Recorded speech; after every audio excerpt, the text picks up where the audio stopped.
Pemerintah Indonesia dan Gerakan Aceh Merdeka atau GAM ini telah mengakhiri konflik bersenjata selama 29 tahun dengan menandatangani nota kesepakatan di Helsinki, Finlandia pada 15 Agustus tahun 2005.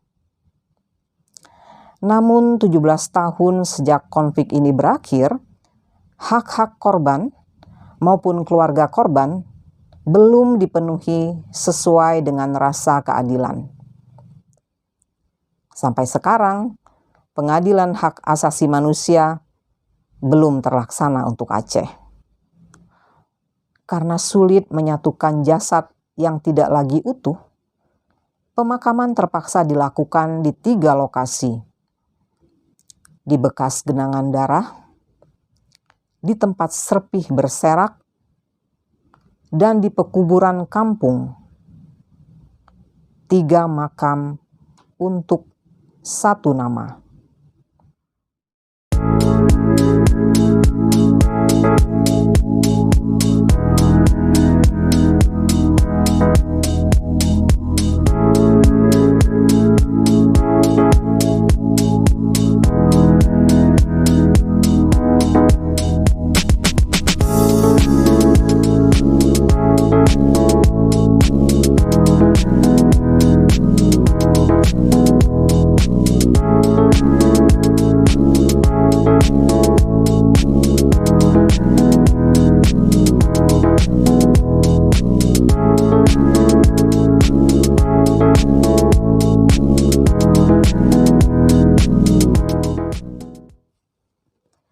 Teman-teman, kita jumpa lagi di vlog cerita Makci Linda.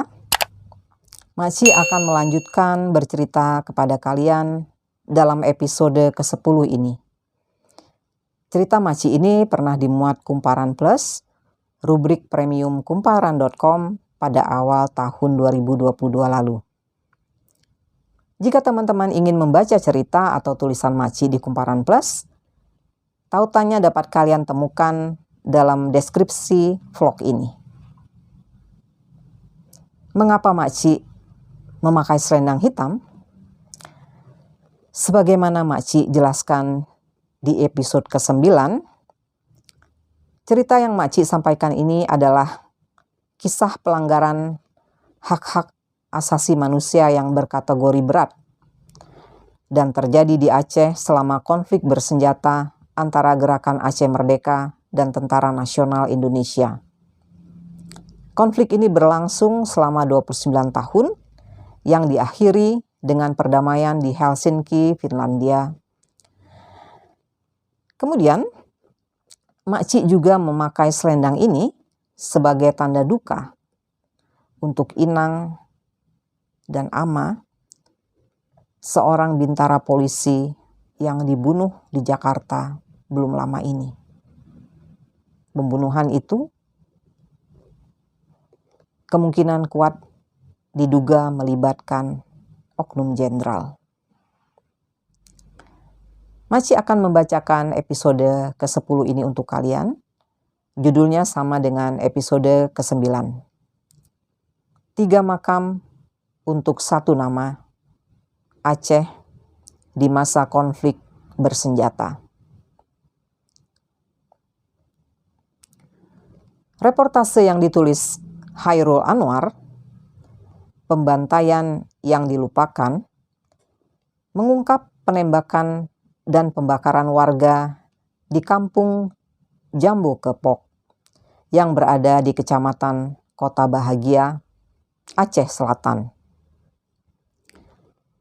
Meski dinaungi kecamatan yang bahagia, warga Jambu Kepok menderita. Hairul mewawancarai saksi-saksi di Jambu Kepok pada tahun 2007, 2 tahun pasca Helsinki.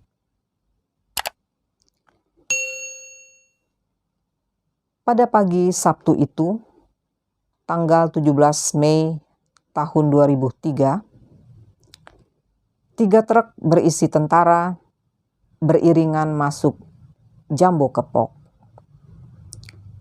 Tentara-tentara dalam kondisi siap tempur. Masing-masing memegang senjata, melompat, dan bergerak memasuki rumah-rumah warga, bahkan membangunkan orang-orang yang masih tidur. Anak-anak dan orang tua diperintahkan berkumpul di luar rumah. Laki-laki dibariskan di lapangan, perempuan dan ibu-ibu dikurung dalam kelas di sebuah sekolah dasar. 16 laki-laki kemudian ditembak sebagai puncak interogasi singkat. Mereka dituduh GAM. Tubuh mereka diangkut ke sebuah rumah yang belum rampung dibangun, lalu rumah itu dibakar. Api menghanguskan rumah beserta semua korban yang ada di dalamnya. Seorang saksi mendengar komandan pasukan menginstruksikan para tentara bertindak cepat karena waktu pembunuhan tinggal 10 menit lagi. Setelah itu, tentara-tentara bergegas naik truk untuk meninggalkan kampung. Salah satu praktik kejahatan kemanusiaan yang berlangsung secara sistematis, menahun, dan brutal di Aceh telah melibatkan polisi, tentara, intelijen, mata-mata atau cuak, ketua organisasi keagamaan, pejabat universitas, kejaksaan, dan pengadilan. Nasib korban ditentukan oleh fitnah atau sekarang populer disebut hoaks. Sang korban adalah Tengku Bantakiah, seorang guru mengaji dan pemimpin dayah atau pesantren Babul Mukaromah di Betong Ateh, Nagan Raya. Kitati menulis reportasenya tentang kejahatan tersebut dengan judul Bermula dari Betong Ateh. Pada tahun 1987,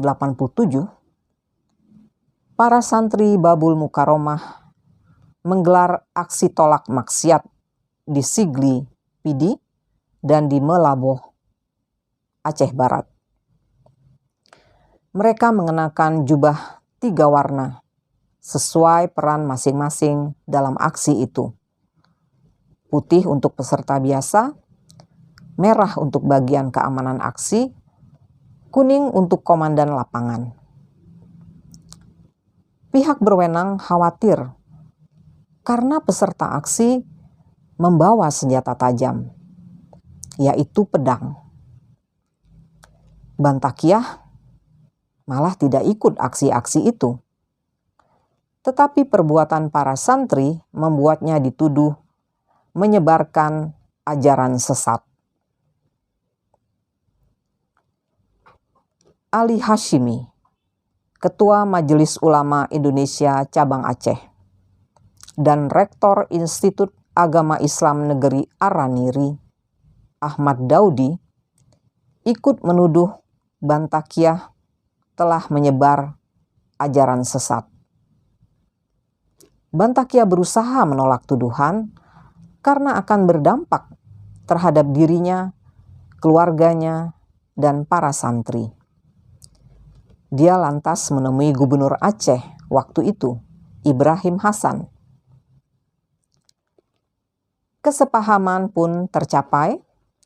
Pemerintah Aceh malah sukacita membantu pembangunan kompleks dayah. Tapi pelaksanaannya ternyata menimbulkan masalah baru. Pembangunan langsung dilakukan di Betong Bawah, bukan di Betong Ateh. Bantakiah mengirim surat kepada pemerintah kabupaten yang berisi penolakan terhadap pembangunan di lokasi tersebut. tapi penolakannya diabaikan.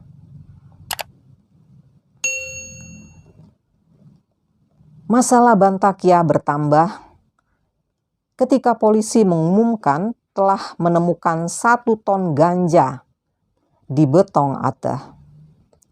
Menurut keterangan polisi, sindikat ganja menyebut nama Bantakia sebagai bos mereka. Dia lantas ditangkap dengan tuduhan menjual ganja untuk kebutuhan logistik GAM. Barang-barang bukti kasus itu di persidangan diperinci Kitati dalam tulisannya. 49 lembar daun ganja, bukan 1 ton. 2 bendera GAM dan 2 unit mobil.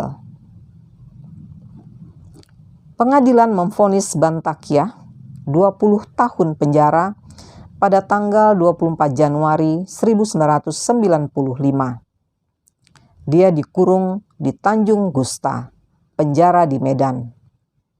Bantakia baru dibebaskan melalui amnesti Presiden B.J. Habibie setelah dia mendekam 4 tahun di penjara. Namun kebebasan ini membawa fitnah baru. Doa bersama secara adat atau disebut Besijuk oleh orang Aceh yang diadakan orang-orang Betong Ate untuk menyambut kebebasannya dituduh aparat sebagai doa untuk senjata.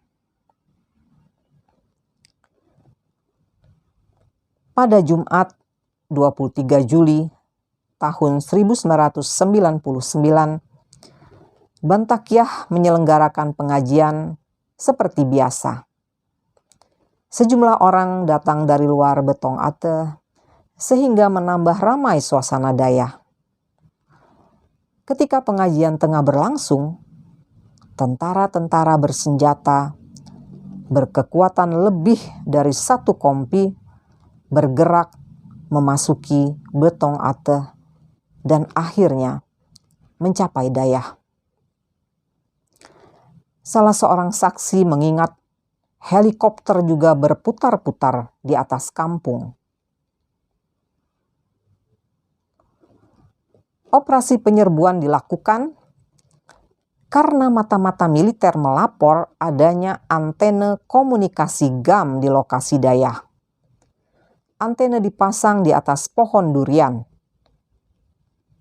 Faktanya, itu adalah antena handy-talkie, perangkat komunikasi yang diberi cuma-cuma oleh perusahaan penebangan kayu di kawasan tersebut.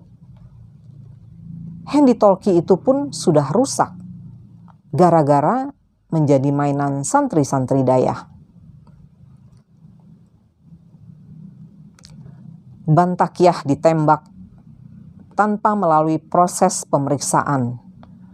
Bahkan tidak ada dialog antara dia dan para tentara itu. Tembakan-tembakan kemudian mengarah kepada peserta pengajian. Korban-korban berjatuhan. Jasad Bantakia dan para korban langsung ditanam tentara dalam sebuah lubang pada hari itu juga. Sebanyak 57 orang meninggal, termasuk orang-orang sekarat yang dimasukkan dalam truk tentara dan dibuang ke jurang.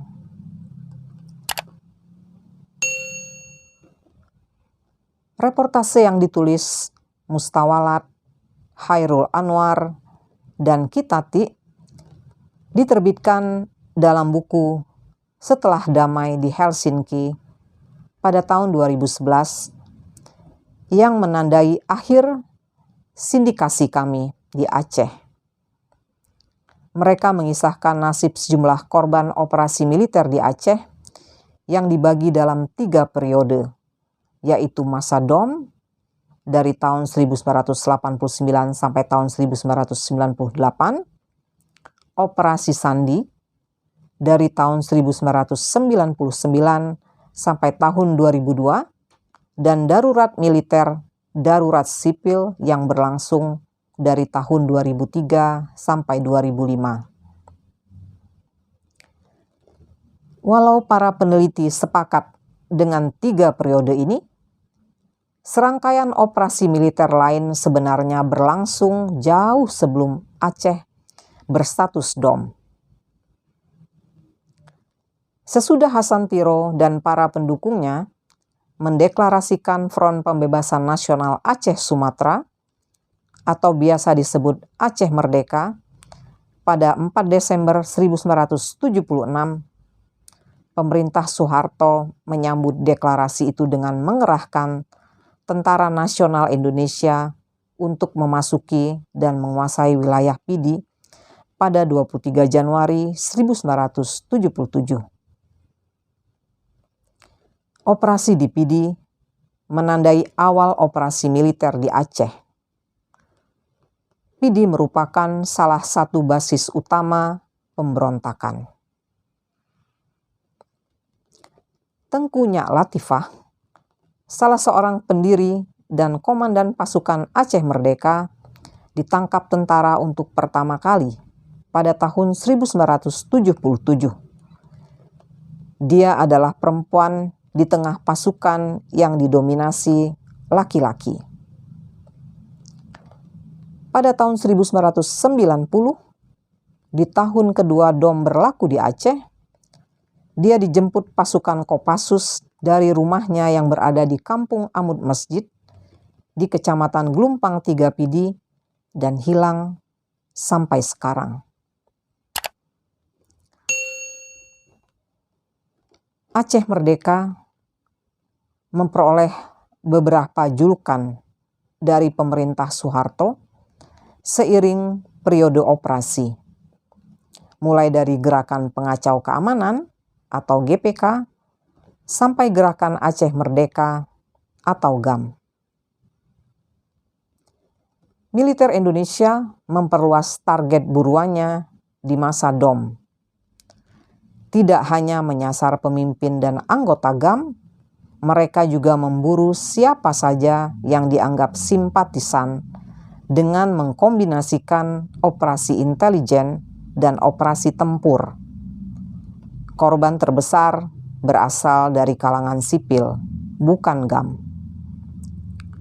Operasi-operasi tersebut disertai misi membongkar jaringan sindikat ganja yang dianggap sumber dana pemberontak. Laporan KKR Aceh seharusnya dapat diakses publik suatu saat nanti, karena menyuguhkan gambaran yang jauh lebih lengkap dan detail dibandingkan tulisan saya ini. Laporan itu pantas menjadi sebuah museum kemanusiaan yang bisa dikunjungi setiap waktu untuk mengingatkan setiap orang bahwa anggapan klise ini masih berlaku.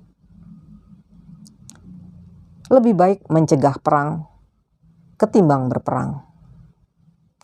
Perang atau konflik merugikan siapa saja.